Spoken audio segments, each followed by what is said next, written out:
Bismillahirrahmanirrahim. Assalamualaikum warahmatullahi wabarakatuh. Bismillahilladzi la yadurru ma'asmihi syai'un fil ardi wala fis samai wa huwas samiul alim. Bismillahilladzi la yadurru ma'asmihi syai'un fil ardi wala fis samai wa huwas samiul alim. Bismillahilladzi la yadurru ma'asmihi syai'un fil ardi wala fis samai wa huwas samiul alim. Alhamdulillah. Alhamdulillahirabbil alamin. Wassalatu wassalamu ala rasulih Muhammadin wa ala alihi wa ashabihi ajma'in. Amma ba'd, ibadallah, usikum wa iyaya bitaqwallah faqad fazal muttaqun. Ittaqullaha la'allakum tuflihun. Qala Allah Ta'ala, ya ayyuhalladzina amanu ittaqullaha haqqa tuqatih wa la tamutunna illa wa antum muslimun. Wa qala sallallahu alaihi wasallam fi hadisin sahih rawahu al-Imam At-Tirmidzi, ittaqillaha haitsu ma kunta wa atbi'is sayyi'atal hasanata tampuha wa khaliqin nas bi khuluqin hasan. Amma ba'd. Bapak-bapak, ibu-ibu ya rahimakumullah. Alhamdulillah, di pagi ini dipertemukan Allah di rumahnya, yaitu masjid. Semoga Allah Subhanahu wa taala mencurahkan ridho dan rahmatnya kepada kita semua. Akhir hayat kita dipungkasi dengan husnul khatimah. Amin Allahumma amin. Bapak-bapak, ibu-ibu, kaum muslimin muslimat yarhamukumullah, pagi ini kita lanjutkan bagian ketiga temanya tentang zuhud ya. Masuk hadis yang nomor 10. An Abi Hurairah radhiyallahu an Rasulillah sallallahu alaihi wasallam qala, "Lau kana li mislu Uhudin zahaban la yassarani alla tamurru alayya salasa layalin wa indi mithlu syai' illa syai'un ursituhu lidainin." Muttafaqun alaihi. Hadis ini memberikan satu pelajaran kepada kita. Rasulullah SAW zuhudnya dalam hal masalah nilai-nilai keduniaan. Beliau katakan, jikalau saya mempunyai emas seberat atau sebanyak gunung Uhud, maka emas itu akan saya tasarufkan tidak sampai 3 hari habis. Saya tidak akan mengambil sedikit pun. Lebih-lebih saya punya hutang, akan saya lunasi hutang saya dulu, dan sisanya akan saya tasarufkan untuk infak atau sedekah. Sehingga dari hadis ini disimpulkan oleh pensyarah, al-hathu alal infak fi wujuhil khair wa fi hali hayatil insan wa sihhatihi. Rasulullah SAW mendorong umatnya untuk berinfak di jalan Allah ketika kita masih hidup dan sehat. Ada catatan masih hidup dan sehat, karena atau kadang bahkan sering terjadi orang infak ketika hidup tapi sakit. Ketika hidup sehat kadang-kadang muncul sifat kikirnya. Karena orang sakit, lebih-lebih sakitnya sudah parah, itu rela mengorbankan hartanya dengan niat berdoa semoga disembuhkan dari penyakitnya. Itu boleh sebagai tolak bala. Tapi bagian sifat orang yang kikir, mau berinfak setelah jatuh sakit, pada waktu sehatnya itu luar biasa. Alhaakumut takatsur al-ayah. Ini. Dalam hadis yang lain kemarin telah kita baca di bab depan, infak yang terbaik keadaan sehat, ya, masih butuh banyak kebutuhan. Itu kok mau berinfak lebih istimewa daripada sehat, kebutuhan serono duit turah terus nyaman. Jadi kebutuhan masih banyak, tetapi masih menyisihkan untuk infak. Yang kedua, al-hathu ala wafa'iddain wa adail amanah. Rasul mendorong umatnya, kalau kita punya kelebihan harta atau harta yang kita miliki itu ada, pastikan pertama beresi hutang, lunasi hutang dulu. Tadi kan punya emas sepenuh hutang tak beresi, kemudian yang lain kita infakkan. Karena hutang ini adalah hakul adami yang tidak bisa lolos ketika bertaubat kecuali melunasi atau yang bersangkutan mengikhlaskan, selesai. Wa adail amanah, dan beresi amanah. Amanah itu titipan. Apapun bentuk amanahnya, lebih-lebih amanah harta atau uang. Amanah yang sifatnya umum itu banyak. Sholat itu amanah. Dengan saya sebagai bapak, punya istri, punya anak, adalah istri anak amanah kita. Ibu sebagai istri yang amanah untuk ngopeni suami dan anak-anaknya, serta ngatur rumah tangga. Karena dalam hadis yang sahih disebutkan kullukum ra'in wa kullukum mas'ulun an ra'iyati. Setiap kamu adalah ra'in, pimpinan. Ra'in ini aslinya kan pengembala. Pengembala kambing standar umum pasti dimintai pertanggungjawab oleh yang punya kambing, oleh jeragan bosnya. Setiap kita punya tanggung jawab besok pada hari kiamat. Hadis ini ditasis dengan kalimat wal mar'atu ra'iyah wa mas'ulah an baiti zawjiha wa waladihi. Seorang istri adalah pimpinan, bertanggung jawab atas rumah tangga suaminya dan anak-anak dari suaminya. Termasuk ketika wanita itu kawin yang kedua kali, suaminya membawa anak.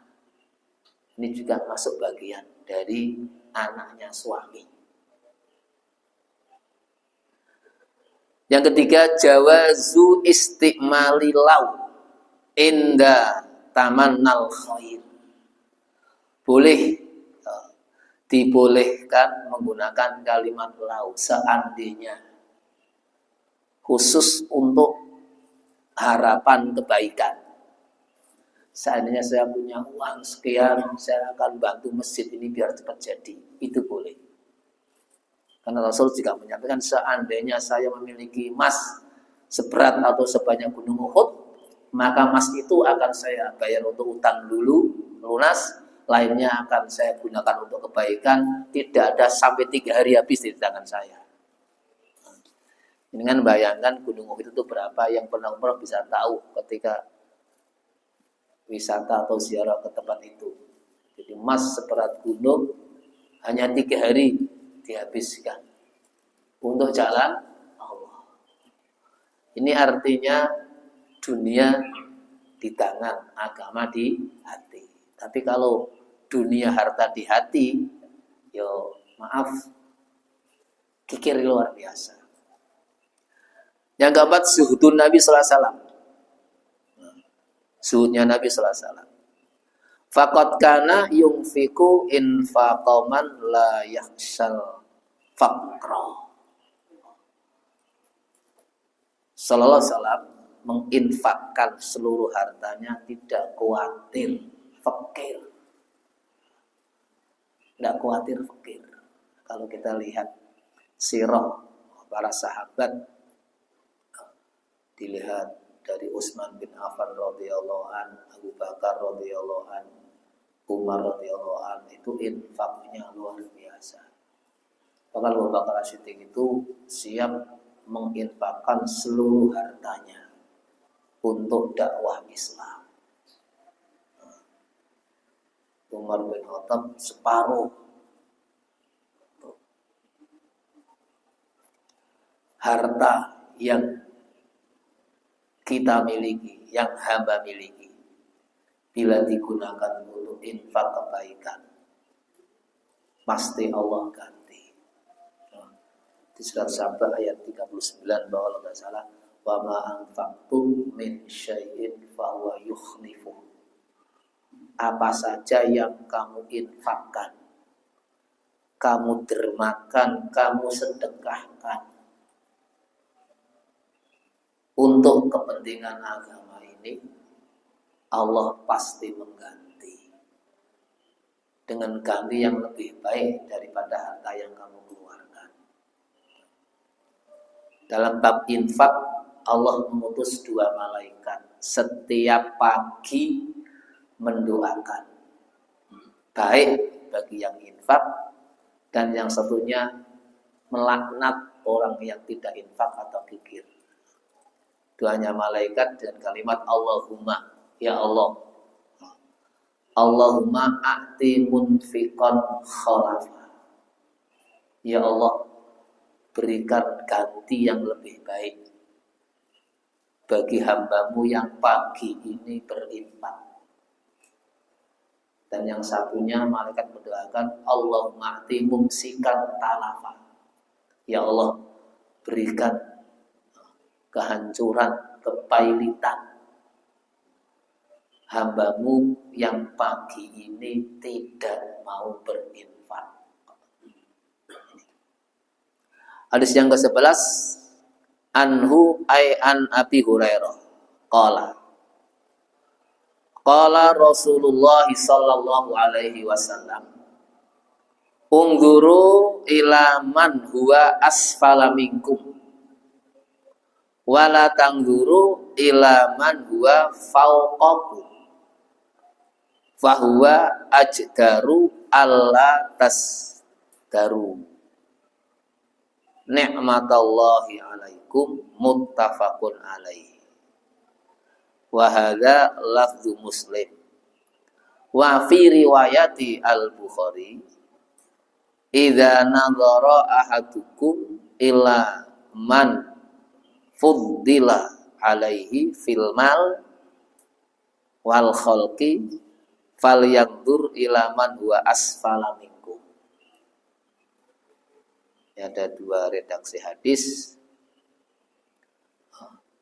Kata Rasulullah, lihatlah orang-orang yang berada di bawah kamu dari hal ekonomi atau harta yang dimiliki.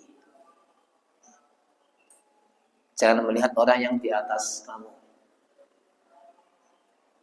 Ya, kalau kita gambarkan pagi-pagi bisa bernapas, punya kerjaan, pegang uang 10.000 misalnya, bisa beli sarapan hanya nasi sama megono, alhamdulillah. Di bawah kita masih banyak tidak pegang uang, ya kok. Tidak ada kesempatan untuk beli sarapan. Ya, ini. Lihatlah ke bawah. Kalau kita naik sepeda, lihat yang jalan kaki. Ya. Kalau naik motor, lihat yang naik sepeda. Yang bisa makan 3 kali, lihat yang makan 2 kali dan seterusnya. Ini untuk memunculkan syukur. Alhamdulillah kita masih bisa hidup dengan rezeki dari Allah ala kadarnya. Untuk ini menghidupkan hati nurani. Nanti akan muncul sifat peduli. Lebih-lebih kalau kita bayangkan hari ini di negeri kita ini aman, nyaman. Sekalipun kita tidak punya apa-apa, bisa pinjem, bisa hutang. Kalau saudara kita yang di Palestina hari ini, jangan bisa bayangkan. Ya. Kadang-kadang malam mau tidur, bayangan yang besok pagi untuk sarapan itu belum ada. Ini untuk mensyukuri nikmat Allah. Janji Allah, la in syakartum la azidannakum. Disebutkan di hadis berikutnya itu sebagai penjelas. Lihat orang selain diri kita dalam hal kelebihan harta, lihat yang di bawah kita dalam hal harta, mal. Kalau hal masalah amal soleh, kebaikan, lihat yang di atas kita. Saya punya cucu 1, kok tidak bisa jamaah, misalnya. Teman saya cucunya 5, kecil-kecil, terus kok bisa jamaah. Ini. Untuk apa? Fastabiqul khairat. Dalam hal fastabiqul khairat, lihat di atas kita. Sama-sama makhluk Allah. Ya. Kalau dilihat kerjaannya juga sama, bahkan saya lebih baik. Kenapa saya tidak bisa ke masjid ngaji jamaah, kok dia teman saya itu bisa? Ini bisa mendorong berlomba-lomba dalam kebaikan.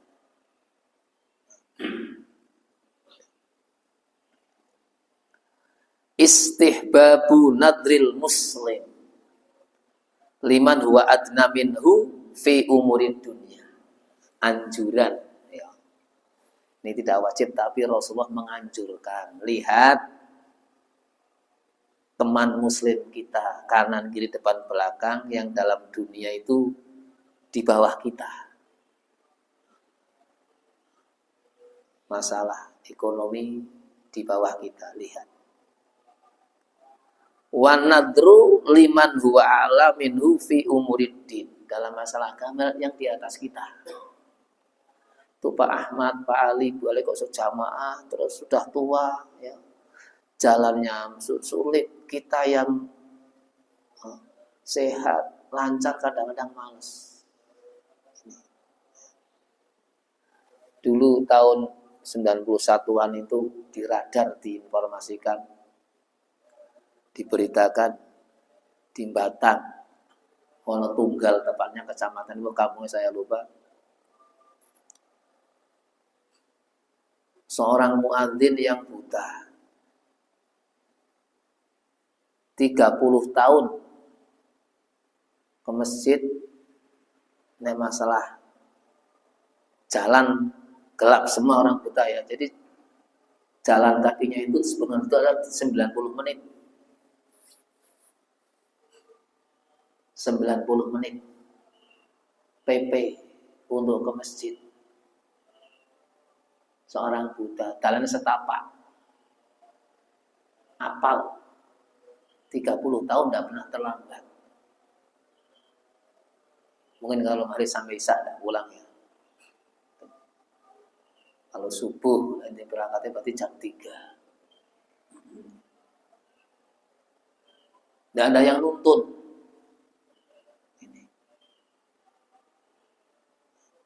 Sehingga pada waktu Rasulullah SAW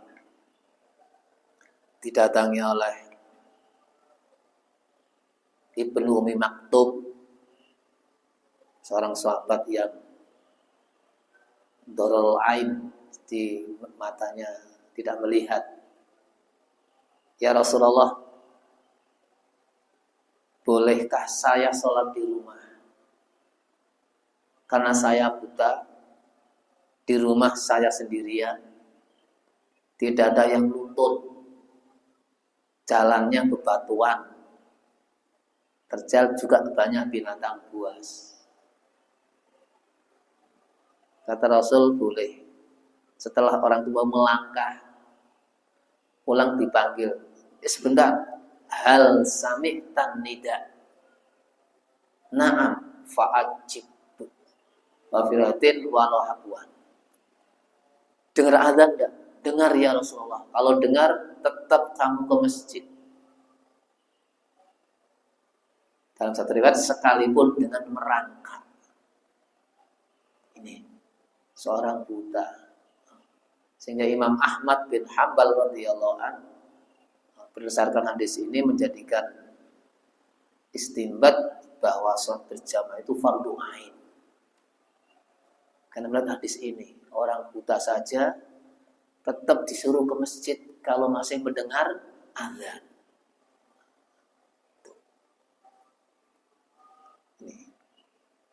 Jadi langkahkan kaki menuju rumah Allah. Semakin jauh akan semakin besar dan luar biasa pahalanya.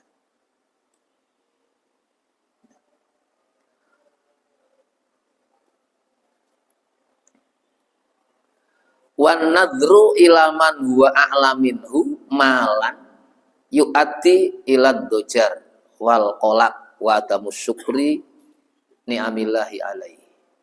Melihat orang lain dari sisi materi agama atau materi dunia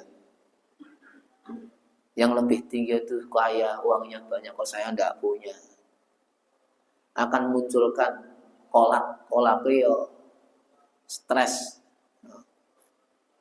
enggak syukur, kok aku payah uripnya gitu. Sudah ibadah, dia yang enggak ibadah kok malah jaya. Jadi nikmat-nikmat Allah yang begitu banyak gara-gara materi dunia yang tidak sama dengan temannya munculkan kufur nikmat. Sering kita mendengar pesan Allah di khutbah buat pengajian, wa in ta'uddu nikmatallahi la tuhsuha innal insana ladzalumun. Kalau kamu mau menghitung nikmat Allah, tidak akan bisa menghitung. Tapi kebanyakan manusia adalah zalim, mengkufuri nikmat. Sehingga Allah sebutkan wa fi anfusikum afala tubsirun. Pada dirimu hai manusia, apa kamu tidak melihat? Tidak bermakrifat, mata bisa melihat, kuping bisa telinga mendengar, mulut bicara, jantungmu masih berdetak, paru-parumu berfungsi. Itu semua nikmat Allah. Bisa gambarkan orang yang gagal ginjal, harus cuci darah. Satu organ saja semuanya kacau. Kita sehat. Itu bagian dari nikmat yang tidak bisa dihitung dengan materi. Bahkan orang rela menjual tanah, rumah demi pengobatan penyakit. Kadang-kadang yang namanya pengobatan urusan Allah kan, faidza marutu bahwa yashfi. Hartanya habis, penyakitnya tidak sembuh karena yakin Allah menyembuh penyakit, bukan obat, bukan harta.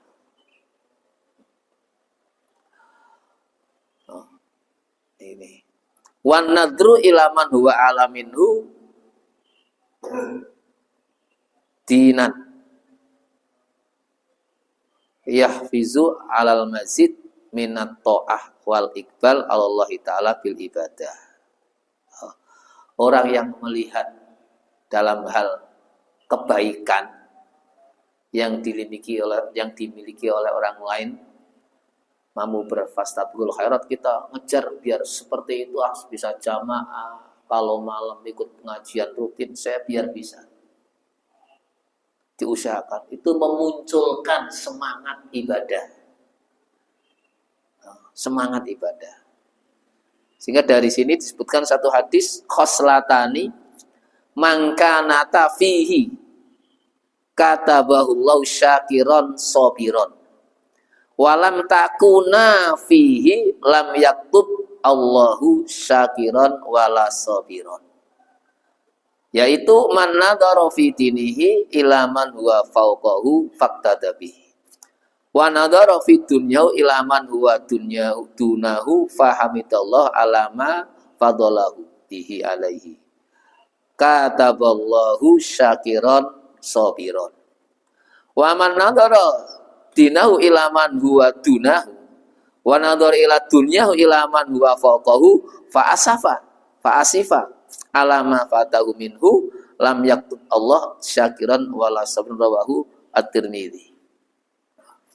Dua perilaku karakter manusia, kalau dua-duanya bisa dikerjakan, maka termasuk golongan hamba Allah yang sabar dan syukur. Syukur dan sabar. Satu, melihat masalah agama, lihat orang yang di atas kita agar semangat. Lihat masalah dunia, harta, pangkat, jabatan, lihat yang di bawah kita, memunculkan syukur. Sebaliknya, tidak termasuk orang yang syukur dan sabar ketika melihat masalah dunia orang yang di atas kita. Masalah agama yang di bawah kita.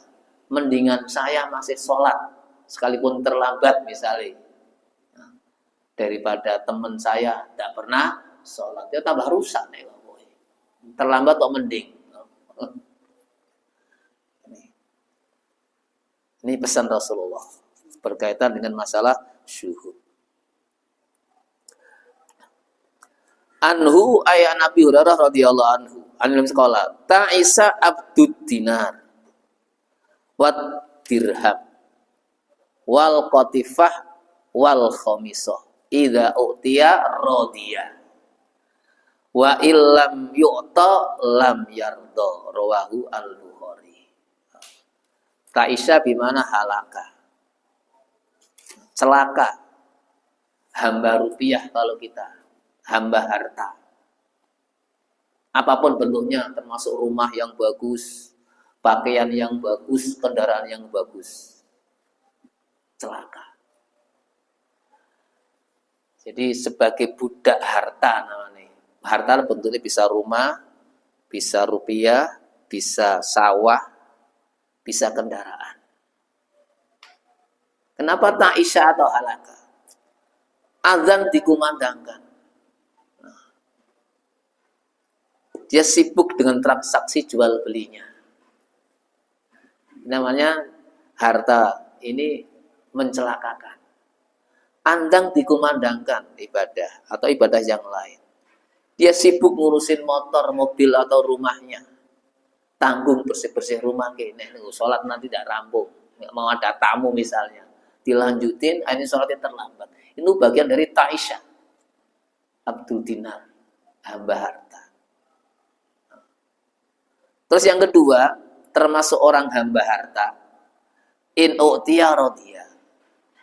Wa illam yu'ta lam yarda. Kalau diberi, senang, terima kasih. Enggak, kalau tidak diberi, nesu. Ini. Sehingga disebutkan di hadis ini adalah at-tahdzir minal ubudiyah li ghairillah. At-tahdzir itu ya peringatan, hati-hati jangan sampai ibadah itu ditujukan kepada selain Allah. Pastikan lillahi rabbil alamin. Kembali ke konsep dasar, inna sholati wa nusuki wa mahyaya wa mamati lillahi rabbil alamin. Wa khosotan li hadhil asya al-faniyah kalmal wal kisah. Lebih-lebih harta yang kita miliki itu pasti rusak. Punya rumah baik, sampai ratusan juta dibangun, sampai miliaran. Lama-lama juga akan rusak. Motor baru sekarang baik, lama-lama juga rusak. Yang tidak rusak apa? Ma'indallah. Ma'indakum yang fadu. Wa ma'indallahi faqat. Itu di surat An-Nahl. Yang sudah kamu infakkan di jalan Allah kekal. Besok sampai akhirat akan menjemput kita. Yang belum nanti akan rusak. Sama-sama punya tanah atau punya apa saja yang sudah didermakan di jalan Allah itu utuh. Besok akan menjemput kita di alam barzah maupun di alam akhirat. Yang masih dimiliki kita belum digunakan untuk kepentingan akhirat ya di dunia toh. Ketika orangnya wafat selesai. Terus lebih kalau ahli warisnya itu tidak soleh kan. Kan banyak terjadi seorang bapak ibu kaya karena anaknya dalam hal masalah agama belum matang, bahasa gampangnya tidak jadi anak yang soleh, orang tuanya wafat, hartanya jadi raya, anaknya pada cekcok karena harta. Ini naudzubillah min dzalik. Al-mazmum minal jam'i wal milki mazada alal hajah wa syaghala anillahi ta'ala walam yasta'mal fi amrillah. Tercela itu yang tidak baik, mengumpulkan harta, dimiliki harta itu sampai melebihi kebutuhan, tapi tetap dipertahankan, tidak dikeluarkan untuk kepentingan umat. Nasi A kebutuhannya 100 juta, sudah punya 5, uang 200, 300, kok tetap dipegang, tidak keluar, itu tercela. Itu yang pertama. Yang kedua, sibuk ngurusin harta, pangkat jabatan atau dunia yang lain, sehingga melupakan Allah. Jadi hartanya jauh dari nilai kebaikan. Yang lebih ngeri lagi, harta itu digunakan untuk kepentingan yang dilarang oleh Allah. Kan ngeri lagi. Harta itu dari Allah sebagai sumber pemberi rizki. Setelah diberi harta, digunakan untuk menentang Allah. Itu luar biasa dosanya. Kalau kita gambarkan di keluarga, orang tua ngasih anak uang ini. Tapi penuntut jangan untuk, tapi digunakan malah larangannya orang tua. Nek cara Jawa ini kan ngenyek karo orang tua. Allah melarang misalnya menggunakan harta untuk hal-hal yang haram. Kok digunakan? Kan sudah luar biasa pelanggarannya.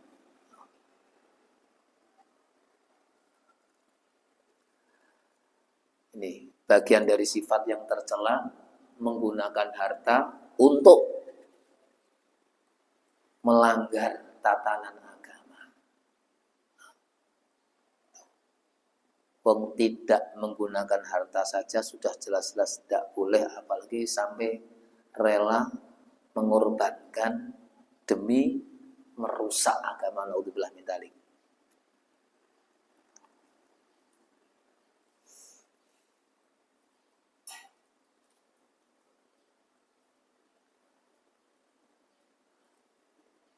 Ini hadis kisahnya para sahabat. Anhu ay an Abi Hurairah radhiyallahu an. Qala. Kata Abu Hurairah, laqad ra'aitu sab'ina min ahli suffah. Ma minhum rajulun alaihi ridaun.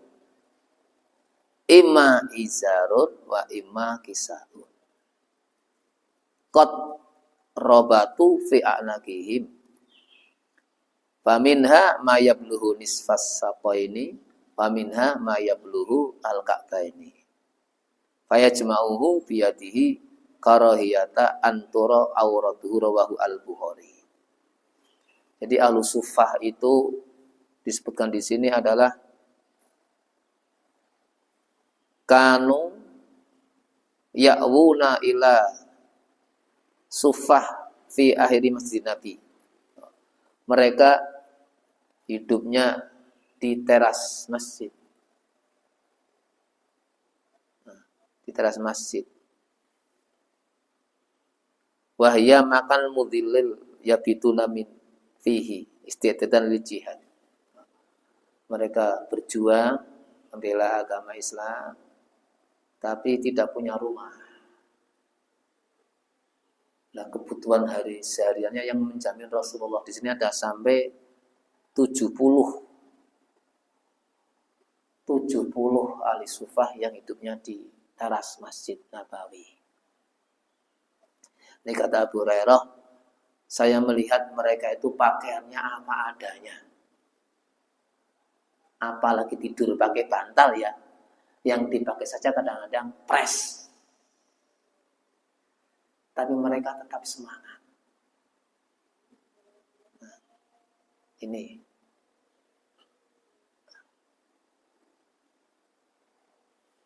Disebutkan dalam kitab Hilatul Auliya seperti itu. Jadi para sahabat Nabi di Madinah 70 itu yang dilihat oleh Abu Hurairah. Kemungkinan jumlahnya lebih dari itu. Dalam satu sirah disebutkan sahabat Al-Sufah ini kebutuhan hariannya itu Rasulullah yang menjamin.